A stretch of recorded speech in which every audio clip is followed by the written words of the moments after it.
Welcome back to What's the Issue, brought to you by Viewpoints, where we have the student views on community news.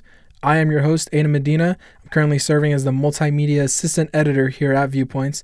I want to urge you guys to go check out our latest issue, which is available in all orange boxes around the RCC campus, along with checking out our other podcast, Beyond the Scoreboard, dropping bi-weekly. Now, Kings and Leaders have been a hot topic as of recent. However, I want to quickly just cover our Riverside City College Public Meeting Roundup. That's currently relevant from April 6th to April 10th, brought to you by Aaron Friesen. I also want to touch on our coverage of the No Kings protest in downtown Riverside, along with our editorial that is featured in the newspaper. First, I want to go over our Riverside City College Public Meeting Roundup that was originally from March 30th to April 10th. However, relevantly, we're only going to cover from April 6th to April 10th. Starting on April 6th, we have the Associated Students of Riverside City College Interclub Council. The Interclub Council of the ASRCC Executive Cabinet helps coordinate all student clubs. The way you can attend this meeting is in the Hall of Fame room in the Bradshaw Center. It will begin at 9:30 a.m. Their agenda is available via hyperlink on our website. The Interclub Council meets on Mondays during the spring semester. You can check out the ASRCC website for info on other meetings, dates, and times. The Riverside City College Academic Senate will also be held on April 6th. The Academic Senate represents the faculty to college and district administrators on academic and professional issues. It will be held in the Hall of Fame room in the Bradshaw Center. You can watch the meeting live on YouTube, but it will not be recorded. It begins at 3 p.m. The agenda is posted on the RCC website, and the Academic Senate will continue to meet first and third Mondays during the spring semester. On April 7th, the Associated Students of Riverside City College Senate will also be meeting. The Senate makes the rules for ASRCC and votes on budget changes. You can attend in the Heritage Room in the Bradshaw Center. It will begin at 12:50 p.m. The agenda is also available on the RCC website, and the ASRCC Senate typically meets every Tuesday during the spring semester. You can check the ASRCC website for info on other meeting dates and times. The Associated Students of Riverside City College Executive Cabinet are also meeting on April 7th. The Executive Cabinet enforces ASRCC rules and policies. You can attend in the Heritage Room in the Bradshaw Center, and the meeting will begin at 2:15 p.m. The agenda will be made public via hyperlink on our website. The ASRCC Executive Cabinet typically meets every Tuesday during the spring semester. You can check the ASRCC website for info on other meetings, dates, and times. The RCCAS Curriculum Committee is also meeting on April 7th. The Curriculum Committee of the Academic Senate reviews and recommends curriculum proposals. You can attend in the Hall of Fame room in the Bradshaw Center, and you can watch meetings which are streamed on YouTube but not recorded. Curriculum Committee agendas can be found 72 hours before the meeting. The Curriculum Committee meets second and fourth Tuesdays during the spring semester.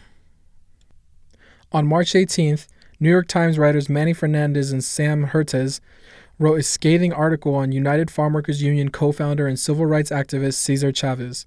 The article interviewed at least 60 people in the UFW who described several counts of sexual harassment that Chavez inflicted upon women and children. Almost immediately countrywide, we saw a removal of statues, buildings, school names, and signs of other tributes to Chavez. The city of Riverside plans to host community forums to hear from the residents and how they feel about the status of the Cesar Chavez Community Center on University Avenue and the Chavez statue downtown. It's important to remember that he was only the face of the movement. Him and his actions do not represent the purpose of the UFW farm workers' rights. Many people question why it took so long for victims like Dolores Huerta so long to reveal her truth, with the allegations taking place over 60 years ago. Most ask why wait until decades after Chavez's passing to come forward. However, it's never too late to report rape or sexual abuse. Sexual abuse is an uncomfortable but inevitable conversation. Women and girls experience higher rates of sexual violence compared to men, according to The RAIN, a national sexual assault hotline that also reported that 1 in 6 women have either experienced, attempted, or completed rape in the U.S. We absolutely honor and believe the victims affected, but we understand that with the conflicting emotions victims face, they should also be allowed the time needed to come out and share their stories.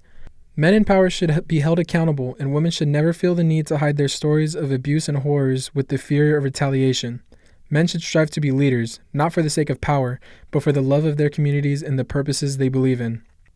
When situations like this, where leaders who fight for good causes are later accused or found responsible of horrid acts, it can and has led to consequences for the entire cause, degrading the credibility and can lead to racism and hateful comments. If you want to read more of our editorial, we recommend checking out our website and the newspaper. Once again, available at all orange boxes around the RCC campus. Viewpoints assembled a quick newsbreak team to go cover the No Kings protests that went down in downtown Riverside.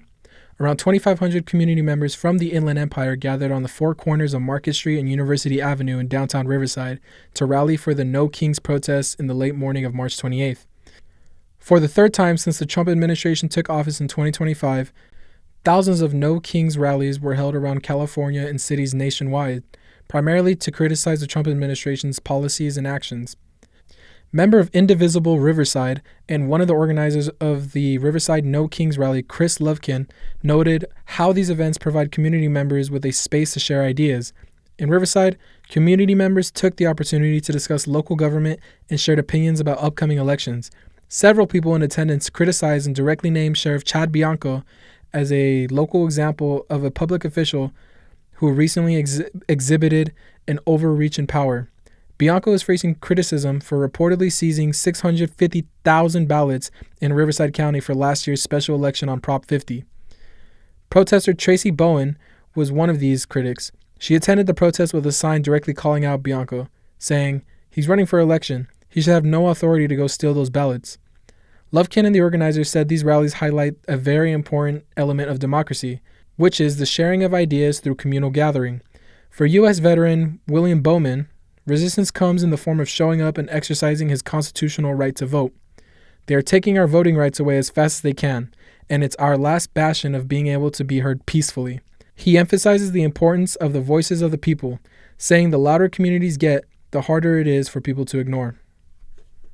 That'll do it for this episode. Remember to pick up your recent copy of the paper available at all orange boxes around campus, and check out the new episode of Beyond the Scoreboard with Andrew Gibbs. And be sure to stay tuned on our website for the latest coverage.